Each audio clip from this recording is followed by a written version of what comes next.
Selamat datang di podcast Bojes. Yes, yes, yes. Assalamualaikum warahmatullahi wabarakatuh. Waalaikumsalam warahmatullahi wabarakatuh. Ya, selamat siang Dokter Sodikin. Selamat siang. Selamat siang semuanya. Perkenalkan, saya Dokter Gigi Rahayu. Kemudian narasumber kita Dokter Sodikin. Kita dari PDGI Cabang Purbalingga atau Persatuan Dokter Gigi Indonesia Cabang Purbalingga. Nah, kali ini kita akan sedikit berbicara tentang peran dokter gigi dalam mendukung tumbuh kembang bayi dan balita. Siap ya dok ya? Ya, kita coba untuk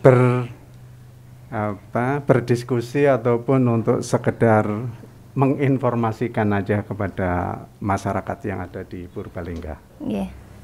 Ya dok, jadi gigi dan mulut yang sehat itu kan sangat mempengaruhi ya kesehatan secara umum. Begitupun gigi dan mulut bayi dan balita. Padahal seringkali nih kita di klinik itu baik kita di klinik ataupun di puskesmas ataupun di rumah sakit ataupun mungkin banyak tenaga medis yang mendapati nih pasien bayi atau balita itu seringnya itu periksa udah kondisi sakit. Kemarin 2 tahun nih, umur 2 tahun yang harusnya masih bagus itu datang kondisi nangis dan bengkak. Itu kan sangat disayangkan sekali ya. Iya, betul. Karena banyak sekali kok yang orang tua kok memeriksakannya itu ketika anak sudah kondisi sakit.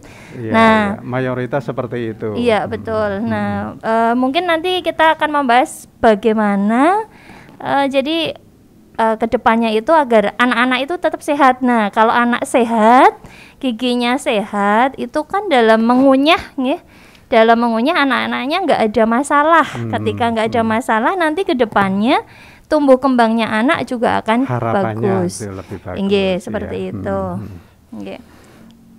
Kemudian juga kebanyakan anak itu kalau datang ketika sakit kan dia takut. Takut diperiksa, kemudian duduk aja ke ruangan, buka mulut aja udah takut, apalagi untuk duduk. Nah, ini akan berpengaruh kepada masa selanjutnya ketika dia butuh ganti gigi, ketika butuh pencabutan ataupun untuk perawatan. Nah, rasa takut ini yang anak itu yang perlu bagaimana caranya supaya dari kecil itu sudah ditanamkan sehingga ketika butuh anak itu sudah nggak takut lagi. Seperti itu dok. Mungkin gambaran awalnya kita seperti itu. Mungkin Dokter Sodikin bisa menjelaskan peran dokter gigi nih dok.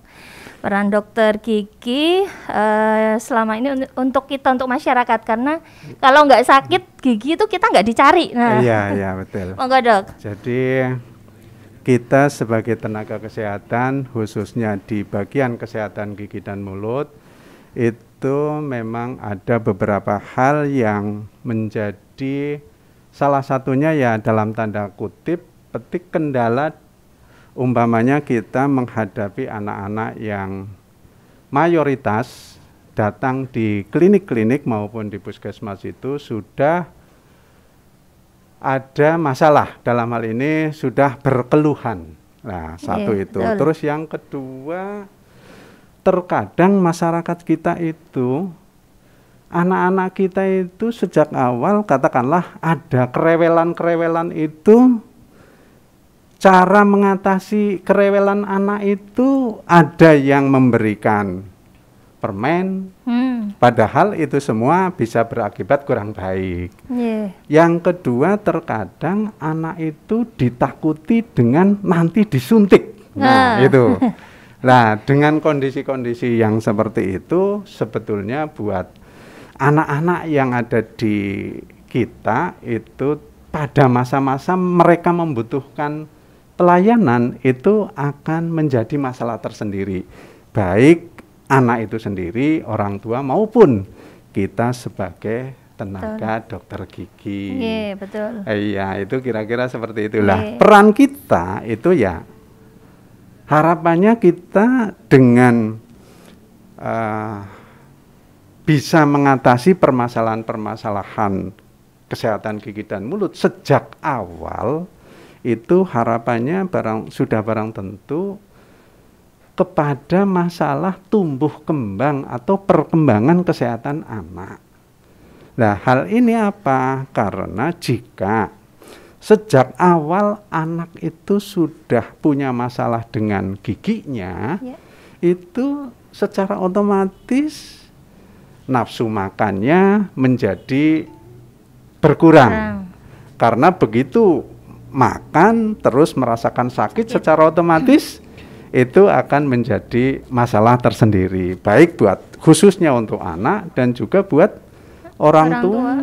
Ya, ini bagaimana agar makanan itu bisa masuk ke anak. Itu salah satunya lah. Buat kita itu ya, kita mau tidak mau ini bisa masuk berperan dalam bagaimana mencerdaskan masyarakat ini, Bu Ayu. Dari sosialisasi pengetahuannya ya, Dok, pengetahuan, karena kalau orang tua itu tidak diberi pengetahuan dan wawasan masalah kesehatan gigi, itu secara otomatis dampak bagi anak-anak itu akan kesulitan, merepotkan anak, orang tua dan kita. Ditambah lagi jika anak itu takut dan tidak kooperatif untuk mendapatkan pelayanan dari kita. Itu kira-kira karena seperti kesannya itu. Kalau dokter gigi itu sudah menakutkan.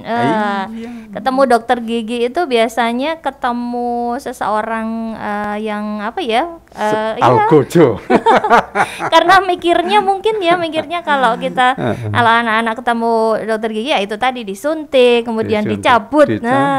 Padahal belum tentu lah. Mungkin ini acara seperti ini bagus ya kita untuk mengedukasi ke masyarakat. Jadi sebetulnya dokter gigi itu tidak hanya dibutuhkan saja saat tindakan-tindakan kuratif ya, perawatan atau tindakan yang memerlukan suatu perawatan gitu. Jadi sebetulnya justru dipromotif, diedukasinya, disosialisasinya, karena sebetulnya lebih enak kita berbicara tentang gigi yang sehat dibandingkan berbicara tentang yang sakit atau kepada orang-orang pasien yang sakit. Ketika sakit gigi kan kita nggak mungkin memberikan penjelasan yang pengennya kan cepat datang sembuh seperti itu gitu.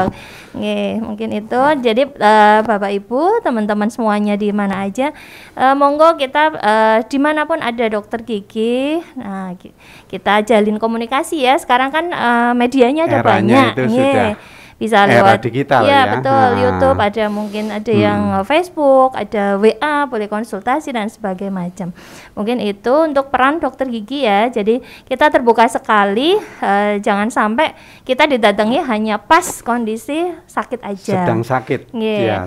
Manfaatkan untuk periksa rutin. Periksa rutin, jangan tunggu sakit. Periksa rutin nanti untuk mengetahui deteksi awal mana gigi yang perlu mungkin dirawat untuk selanjutnya. Ini yang masih jarang sekali.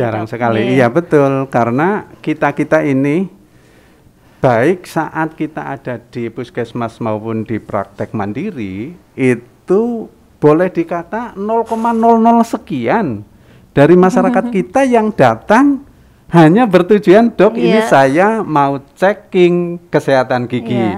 Nah, itu sangat kecil. Jadi mayoritas datang itu sudah ada keluhan, ada keluhan. Padahal ya ini kepada semua saja bahwa gigi khususnya itu kalau sudah ada keluhan, baik rasa ngilu maupun ketingkatan lanjutan sakit, ini berarti sudah menunjukkan bahwa tingkat kerusakan itu sudah cukup parah. Sudah dalam.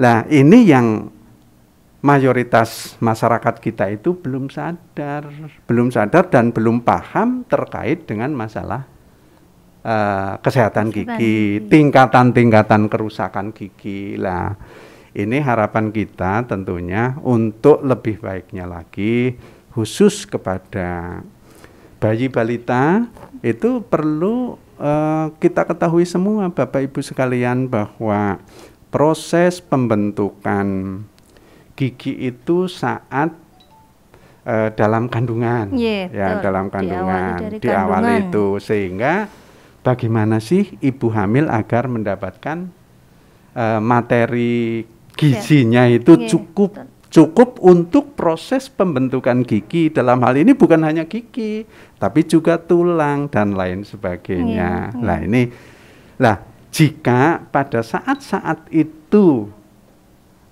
konsumsi makanan itu kurang memadai, baik berlebih maupun kurang, sudah barang tentu tulang dan giginya itu akan menjadi masalah tersendiri. Itu mungkin ini yang belum dipahami oleh masyarakat kita. Terkadang kan masyarakat kita, dok ini padahal itu sudah umur 40-an ke sana ya. Iya. Saya minta ini bagaimana agar gigi saya kuat. Loh, kalau sudah seperti itu ya untuk kuat ya tidak bisa. Karena prosesnya kan pada saat-saat masih dalam kandungan maupun dalam umur-umur yang sangat-sangat muda. Iya, betul dok. Iya. Ya, soalnya yang bayi balita kembali lagi kan ada siklus kehidupan ya. Kalau tadi udah usia 40 lah, berarti mempersiapkan nanti untuk bayi atau cucunya. Nah, biasanya 40 kan udah 40 50, nah nanti untuk ke arah cucunya. Nah, kita fokuskan kembali untuk ke tumbuh kembang bayi dan balita ya, karena kita kadang miris banget, kasihan rewel anak nangis itu udah ibunya udah pusing. Betul. Betul. Anak jadi untuk tumbuh kembang bayi dan balita itu perkembangannya kan dipengaruhi oleh banyak faktor ya. Ada gizi, kemudian lingkungan, kemudian kesehatan secara umum, juga giginya. Nah, anak kalau memiliki gigi yang bagus, yang tidak rusak itu makanya dia akan mengunyah itu akan maksimal kalau dia mengunyah. Selain pengunyah juga ke ucapan, ke fonetik pengucapannya anak jadi jelas. Nah, kalau anak itu akan tidak bermasalah di giginya, makanan asupan nutrisinya bagus, kemudian nanti di pertumbuhan perkembangannya akan bagus. Beda dengan anak yang sering sakit gigi, kita sudah sebutkan tadi ya, anak giginya rusak, gusinya bengkak, kemudian gigis dan macam, mungkin kesulitan mengunyahnya jadi tidak mau makan. Akibatnya kalau sekarang ini kita mengenal kayak stunting ya. Stunting ya, itu kan karena asupan di umur 1000 hari perkembangan itu benar-benar terganggu di situ. Nah, kita mencoba untuk bagaimana mencegah supaya anak yang kecil-kecil itu tidak rusak giginya. Soalnya lebih senang lihat anak yang lucu, yang sehat ya. Iya, sudah barang tentu. Iya. Ini ada dengan beberapa kelucuan anak kan kita bisa ya senang melihat dan sekaligus terhibur. Ya, betul. Ini dok, ada beberapa gangguan anak yang sakit gigi, monggo dok. Ya, ini anak-anak kita itu dengan adanya kondisi masyarakat yang ada di wilayah kita Purbalingga itu kan mayoritas ibu-ibu bekerja. Nah, betul. Nah, dengan bekerja itu maka jarang yang punya stok atau bank ASI di rumah. Berarti dari masa menyusui dulu ya? Dari masa menyusui. Sehingga anak-anak itu sejak awal itu sudah diberi susu formula atau tambahan itu tadi. Nah, padahal kita ketahui dan selama kita melakukan pelayanan itu bisa dipastikan pada saat anak yang ada tambahan susu formula, apapun bentuknya itu, gigi atas itu habis. Karena itu pakainya dotnya. Iya, karena itu pakai dot itu tadi. Nah, ini dengan kondisi yang seperti itu, maka anak ini akan menjadi masalah jika gigi-gigi itu terjadi atau terinfeksi atau hal-hal lain. Nah, ini kan ada rampan karies, jadi gigi itu terkikis habis. Karena apa? Ya karena dari unsur manis glukosa, maltosa yang ada di makanan, susu atau apa, yang itu semua akan berakibat menjadi keroposnya gigi atau mineralisasi ya. Jadi terkikisnya, terresorpsinya email. Nah, dengan seperti itu secara otomatis gigi akan rapuh di bagian emailnya, dan kalau sudah seperti itu ya kita semua akan repot untuk mengatasinya. Nah, untuk bisa lebih baik lagi, maka pada saat kita itu punya bayi, satu itu coba penuhilah ASI-nya, ya, penuhilah ASI selama 2 tahun. Minimal itu kalau sekarang berapa itu, Pak? Untuk ini kan berapa? 6 bulan apa ya? 6 bulan itu. 6 bulan itu ASI eksklusifnya. Nah, kalau umpamanya sudah lebih dari itu, maka berikanlah makanan tambahan yang sesuai dengan kondisi umur anak. MPASI makanan. Ya, makanan tambahan lah. Itu yang akan bisa mendukung terhadap proses perkembangan dari gigi yang akan tumbuh itu tadi pada saat awal. Lah, biasanya ini kalau kita lihat pertumbuhan anak itu kan kira-kira usia antara 5-6 bulan itu sudah mulai tumbuh itu gigi rahang depan bawah. Nah, itu pada umur usia seperti itu. 6 bulan. Nah, terkadang dari masyarakat kita juga begitu ini tumbuh karena kurang punya begitu perhatian terhadap masalah kebersihan, gigi tersebut sudah banyak istilahnya kotoran itu loh, debris. Yang debris, iya, sisa makanan itu.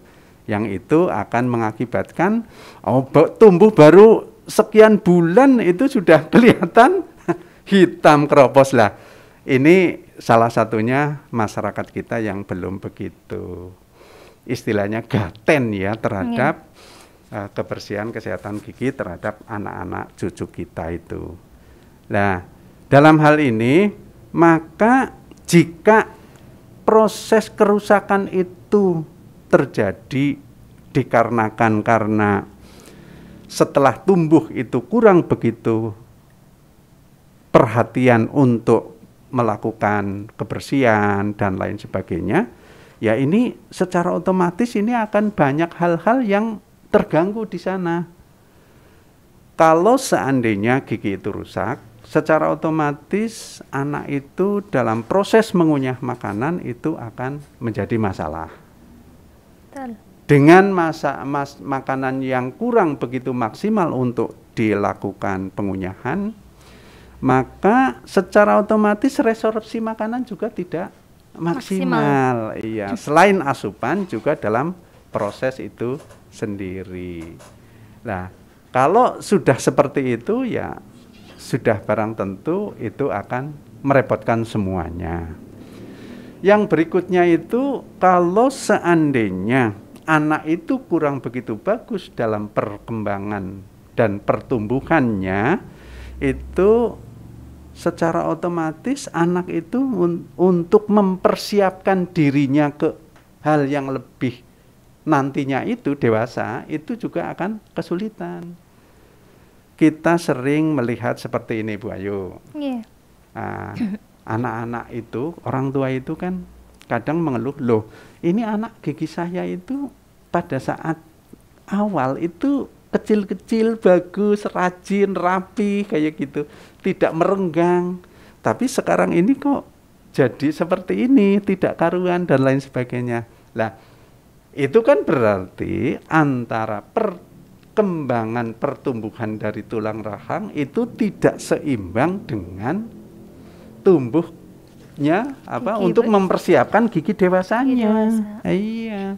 Nah, padahal kita tahu bahwa gigi dewasa itu dari segi ukuran itu lebih besar. Lah, kalau tulang rahang itu tidak berkembang, secara otomatis mempersiapkan tempat untuk gigi pengganti menjadi tidak cukup. Lah, dengan seperti itu masalah berikutnya akan muncul, yaitu gigi berjejal dan lain-lain setelah dewasa.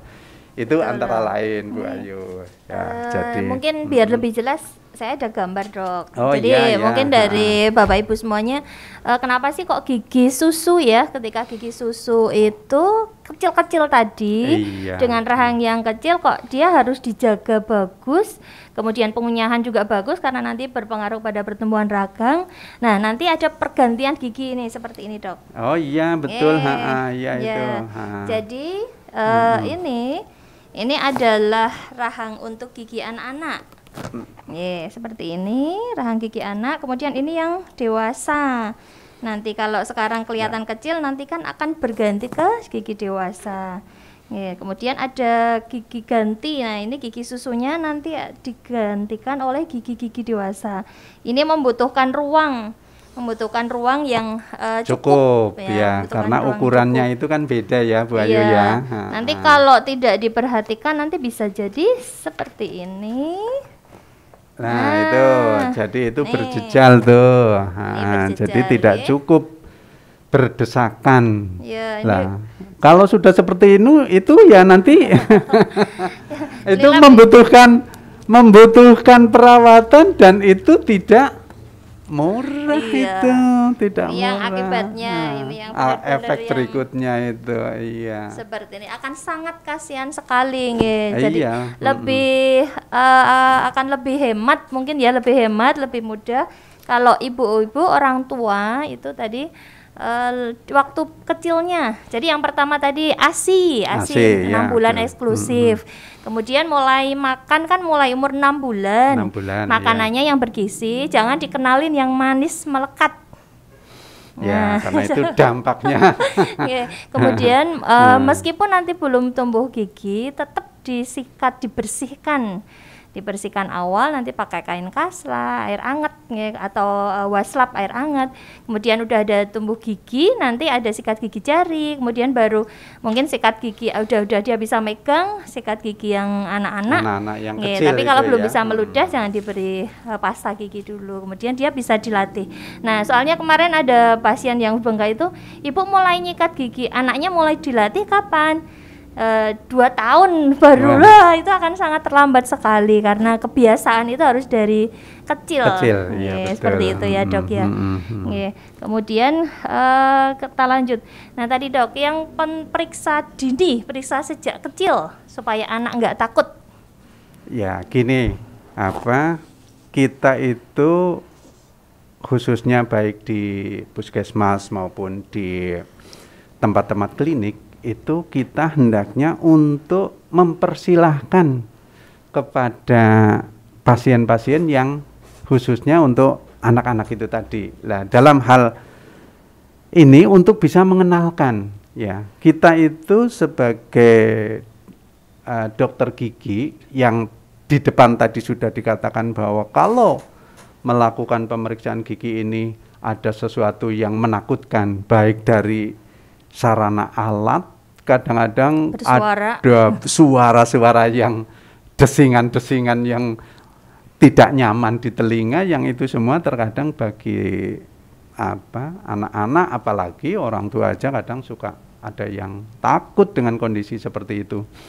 Nah, itu untuk kita bisa ya mengenalkan bahwa untuk melakukan pemeriksaan itu hendaknya sejak awal, baik dalam kondisi ada keluhan maupun tidak ada keluhan. Itu. Mungkin ada yang nanya umur paling berapa sih yang sejak pertama kali diajak periksa gigi dok? Nah ini kan tumbuh gigi itu kan perkiraan 6 bulan. 6 bulan. Berarti jadi berarti karena ada yang setelah berjejal 7 tahun 8 tahun baru periksa, itu kan terlambat sekali. Iya betul. Jadi kalau bisa, begitu gigi itu sudah mulai ada, anak itu bisa untuk dikenalkan baik oleh orang tua maupun diajak saat umpamanya main atau apa, itu enggak masalah kok ya, umpamanya main di unit-unit pelayanan gigi kayak gitu, itu terkadang kan ada klinik-klinik yang menyediakan untuk mainan, baca-baca atau apa, itu ya secara pengalaman buat mereka meskipun mereka itu belum mendapatkan pelayanan yang khusus, tapi kalau sudah mulai dikenalkan apa, saya kira itu punya memori yang bagus untuk tidak adanya rasa ketakutan untuk mendapatkan pelayanan masalah gigi. Iya, jadi jangan takut periksa ya. Iya, karena jangan takut terkait dengan wah periksa gigi itu mahal. Oh, kalau cuma kayak gitu itu enggak berbiaya itu.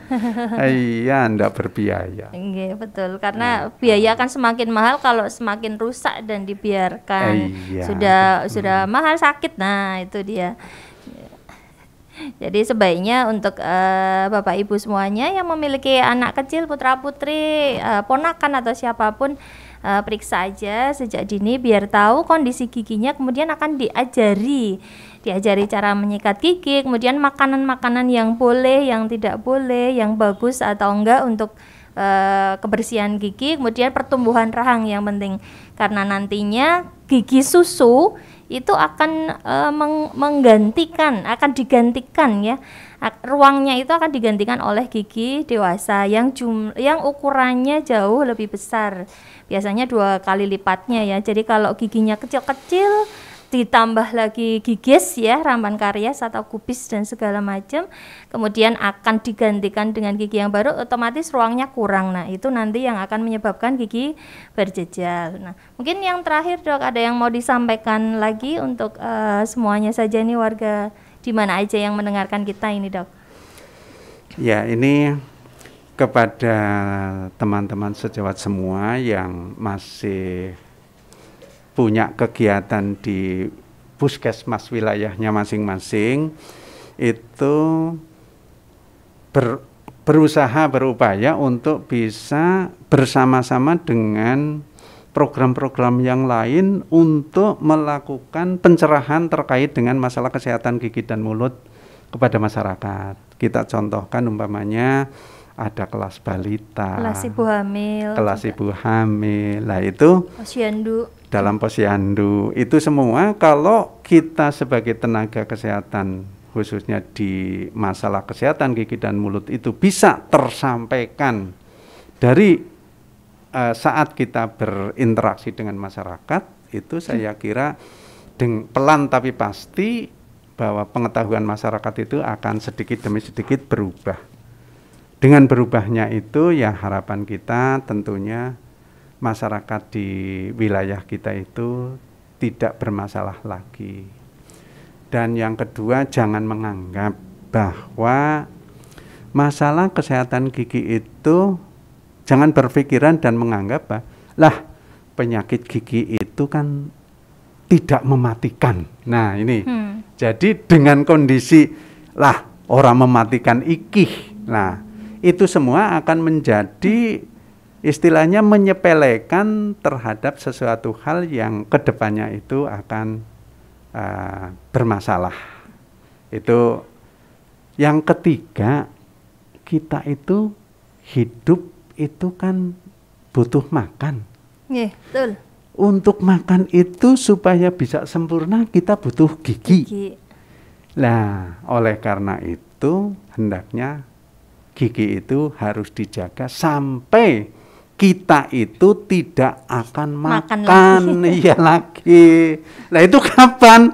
Ya wassalam, kalau kita itu sudah udah tidak butuh makan itu kapan? Ya kalau kita sudah meninggal dunia. Nah inilah pesan saya, satu kepada teman-teman, yang kedua kepada supaya bisa berkoordinasi dengan program yang lain untuk kita bisa berkeliling, dan sudah tentu kita akan bisa lebih dikenal dan bisa meminterkan ya, memahamkan kepada masyarakat, dan semuanya itu harapannya khusus untuk pertumbuhan dan perkembangan bayi balita bisa lebih baik lagi. Saya kira itu Bu Rahayu. Dokter, terima kasih banget Dokter Sodikin ini. Jadi moga-moga kita lebih peduli lagi. Kalau tadi yang makan kan nggak hanya orang dewasa aja ya, anak-anaknya kan perlu makan. Jadi anak sendiri tidak akan tahu apa yang baik untuk dia, apa yang bisa dia lakukan, apalagi terutama untuk cara membersihkan gigi kalau bukan dari orang tua. Jadi kita peduli ke gigi kita sendiri, tapi juga ke anak-anak kita. Juga mungkin untuk guru-guru apa ya dok? Jadi guru-guru dimanapun berada ini. Nah, mari kita sering ingatkan kepada orang tua murid, kemudian kepada murid-murid, ayo sikat gigi. Sikat gigi itu paling sedikit sehari 2 kali, setelah sarapan sama sebelum tidur. Ya, jangan lupa biasanya sebelum tidur itu kelewat. Kemudian jajanan, makanan yang manis dan melekat itu dibatasi, dialihkan ke jajanan yang sehat ya. Kemudian diperbanyak buah-buahan. Kemudian sebetulnya yang sekarang itu yang banyak itu kan makanan yang pabrikan, yang manis dengan ada tambahan pemanis, pengawet, perasa dan sebagainya yang kurang bagus. Jadi kembali lagi ke makanan tradisional yang sehat, benar-benar sehat, itu yang perlu disediakan di rumah. Kemudian yang terakhir, periksa rutin, jangan tunggu sakit, ada masalah ya. Jadi periksa rutin itu ketemu kitanya jangan pas sakit aja. Jadi sedini mungkin dirutinkan aja supaya tahu mana yang perlu dirawat atau mana yang tidak. Kalaupun bagus ya baik-baik aja ya, malah alhamdulillah ya. Jadi kita ketemu lagi 6 bulan ke depan masih dalam kondisi yang bagus sampai nanti anak-anak itu tadi sampai lansia dengan gigi yang bagus, gigi yang kuat. Seperti itu. Mungkin ini yang bisa kita sampaikan ya. Mudah-mudahan ada manfaatnya. Kemudian ilmu yang hanya sedikit ini mudah-mudahan bisa ditularkan ke siapapun untuk menjaga kesehatan gigi kita. Terima kasih. Salam dari kami. Mohon maaf kalau ada kekurangan. Sekian. Wassalamualaikum warahmatullahi wabarakatuh. Podcast Bojes. Yes. Terima kasih.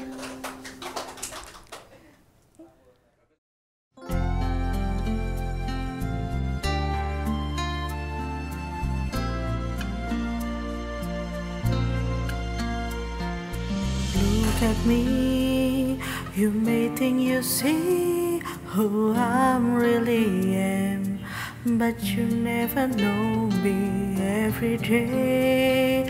If I save up a lay apart, now I see if I wear a mask I can fool the world, but I cannot fool my heart. Who is that girl I see staring straight back at me? When will my reflection show who I am inside? I am now in a world where I have to hide my heart and what I believe in, but somehow I will show the world what inside my heart and be loved for who I am.